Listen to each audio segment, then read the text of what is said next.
for the building of a Death Star as it does not support the destruction of other planets. I'm a little sad about this personally. I don't think we need a Death Star, honestly. Man, I would totally, I would volunteer to be a maid just to get on the when Death I Star. point out to you, if we have a Death Star, that means we have to have a Darth Vader, and we saw how that turned out. You can be our Darth Vader. It's all right. Me? It's all right. Me? Yeah, why not? No, Sure. no. Did we not discuss my my rating? Chaotic neutral. I caused a little chaos on both sides. I cannot be Darth Vader. He was clearly on the dark side. I'm on the fence. I got a little light side powers. I got a little dark side powers. Just depends, you know. All right. Just a few short hours ago, it was announced that a congressman is proposing a bill to make the ESRB ratings legally binding. A U.S. congressman has proposed a bill which will ratify the country's ESRB rating systems into law, making age ratings compulsory on boxes and the sale of adult games to minors illegal. I like this. And Representative Jim Matheson has tabled H.R. 287 partly in response to the recent public shooting tragedies in America, which has reignited debates on gun ownership and regulation, as well as prompting President Obama to call for research into the effects of violent gaming on young minds. The bill listed as intending to require ratings labels on video games and to prohibit the sales and rentals of adult-rated video games to minors is in its early stages and having been referred to the House Committee on Energy and Commerce after its proposal. We need a new committee for that, by the way. There needs to be a committee that handles things that has to do with the digital space. I'm just going to pass it along to you all up there at the White House.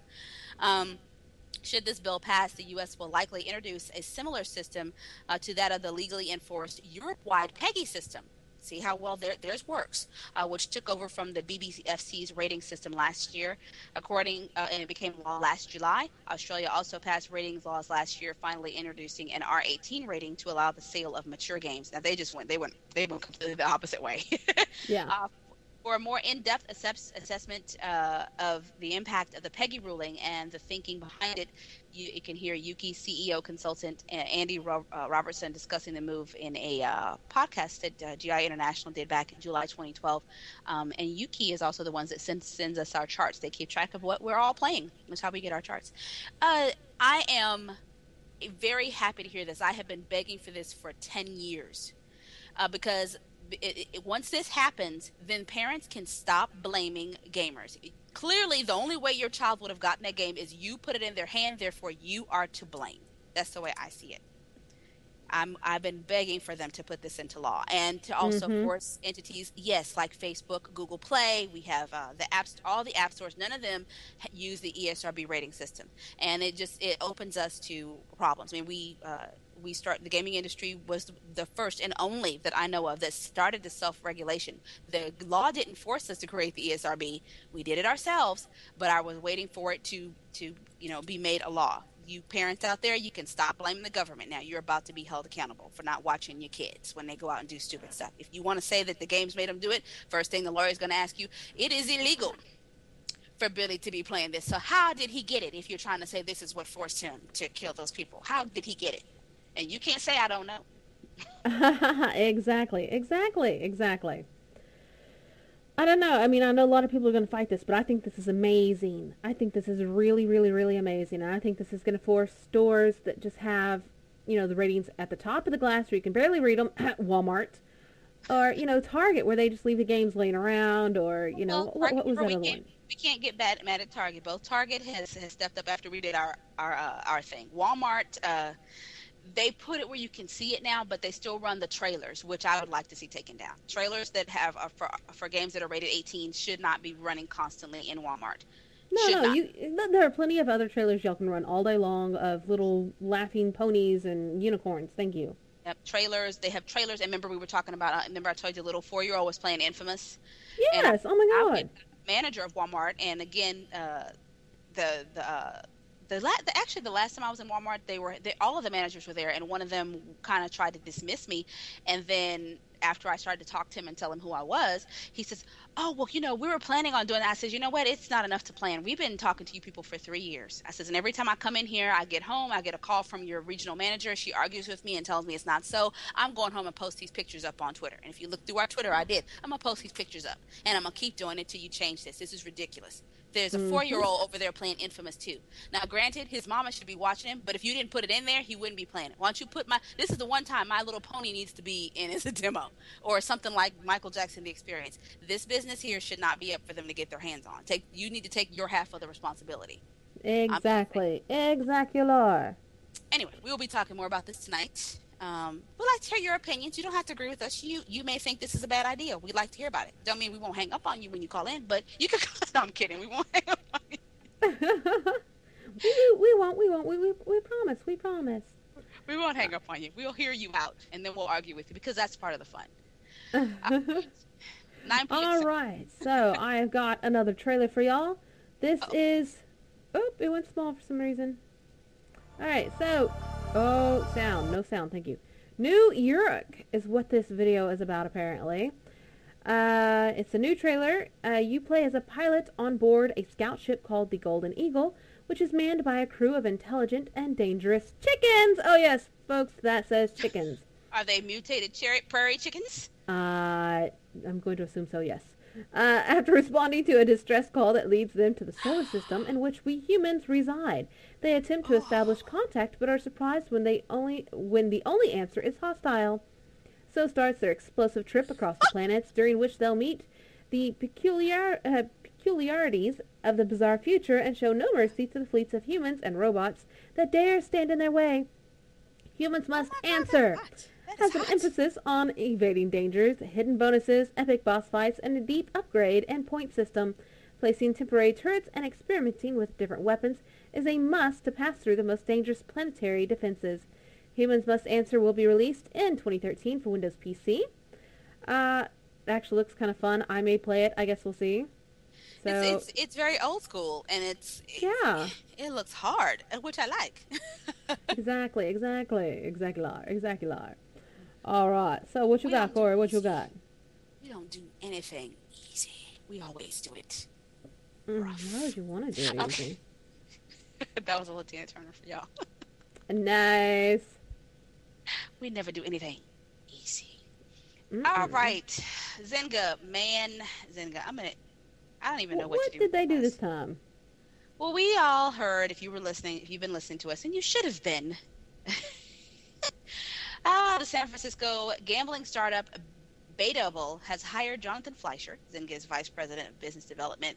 According to a report on TechCrunch, Fleischer will join the company as its executive vice president of business development, similar to his previous roles at Zynga and EA. Fleischer came across Betable while working at Zynga due to the social gaming's growing interest in combining casino games with real money gambling, which I think is a horrible idea, Zynga. He's saying we're seeing a convergence between the free-to-play social gaming world and online gambling world. No, we're not. If you incorporate real money gaming, you'll get a higher lifetime value from your players. No, you won't. You get people who don't eat or don't feed their kids, and they can't pay their bills. And if you don't believe that, you need to go over and talk to the good people at Linden Labs. They will tell you why they yanked the gambling from their game. They said then you'll be able to outspend other companies in that space that aren't doing real money. Yes, you will, but what about your people? You can still find it if you know where to look, but yeah, it's a lot harder to find, but when they find it, they usually snatch it out. Betable services will allow casino game developers to correctly identify which users are eligible for real money gaming features based on age, location, and jurisdiction, not judged by the fact that $5 they spend is their last $5 and they're about to lose their house. Legal issues restrict the company from operating here in the U.S. Thank you, U.S. But it also reaches iOS gamers it already reaches iOS gamers in the U.K. Sorry, U.K. people, and a number of other territories on Droid. No. I do not agree with this at all. We do not need to have gaming, legalized gaming as far that gambling and gaming. I don't like the two to mix. I don't mind if you're going to, when I play your game, say if you play for so many hours, I said that Xbox should do this. Some companies doing it. We talked about last month. You're gonna say if I unlock a certain achievement, I get so many points towards the Microsoft points, or if I reach this amount of points, that's different. I will do that. I'll play. If I can take my points and translate it into something else, maybe a free controller, maybe I get if I save enough points, I might be able to get myself another Xbox.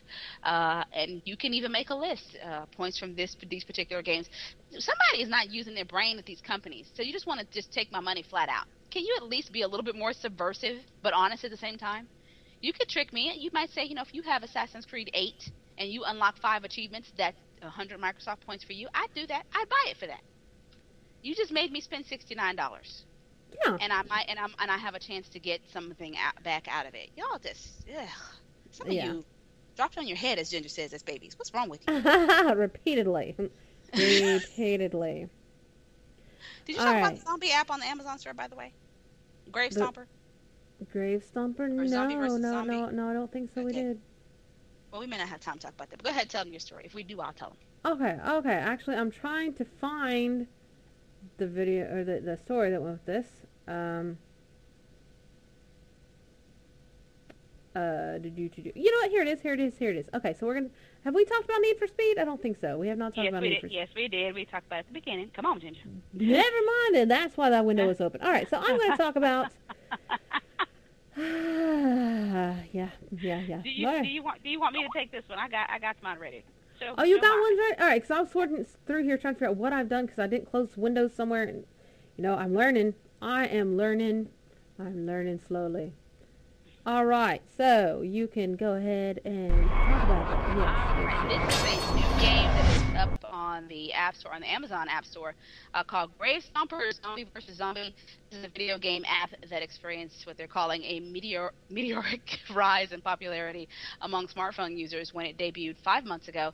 It is going to relaunch as a new and improved version of its former self and will be available for a mere $1.99 on Amazon's new handheld tablet, Kindle Fire, starting today. It's been announced by its creator, Matthew Newman. Hi, Matthew. The app is the latest in the current zombie craze. Dang, I should have did my Walking Dead music. Forgot. This is Zombie Watch right here. It places you in the role of a zombie hero who finds himself... He's so cute. They are adorable. Who finds himself in the midst of a 3D world where hordes of mutated undead creatures spawned by the game's maniacal villain, Dr. Cahill, have taken over. Armed with a chainsaw, you can fight your way through 80 levels that increase in difficulty as you advance.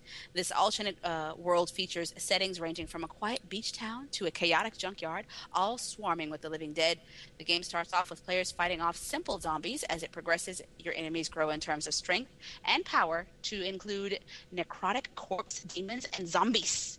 New to the latest version of the game is the introduction of killer character Ghostface from Scream 4.